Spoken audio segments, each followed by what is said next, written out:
নির্বাচনে level playing field নিশ্চিত করা, জুলাই সনদ বাস্তবায়ন এবং জাতীয় নির্বাচনের আগে গণভোট সহ ৫ দফা দাবিতে গত সেপ্টেম্বর থেকে একসঙ্গে রাজপথে সরব ইসলামী আন্দোলন, জামায়াত, খেলাফত মজলিস সহ ৮ দল।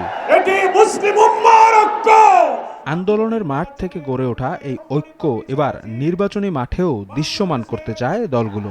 এজন্য প্রতিটি আসনে একক প্রার্থী দেওয়ার কাজ প্রায় চূড়ান্ত করেছে ৮ দলের এই জোট।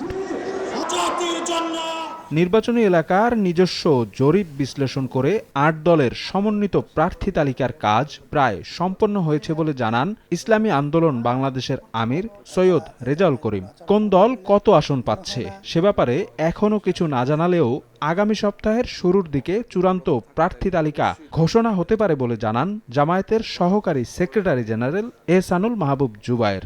কয়েকদিনের মধ্যেই আশা করি আমরা এটা ঘোষণা দিতে পারবো ইনশাআল্লাহ। সমঝোতার আমার ধারণা অনুযায়ী শতকরা প্রায় ৬০% বলা যায় এরকম হয়ে গেছে। অধিকাংশই আমার জানা মতো মোটামুটি ওনারা চূড়ান্ত পর্যায়ে চলে গেছে।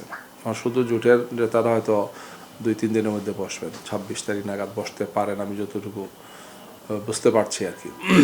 তাহলে তো ২৭ তারিখ ডিক্লেয়ার হবে।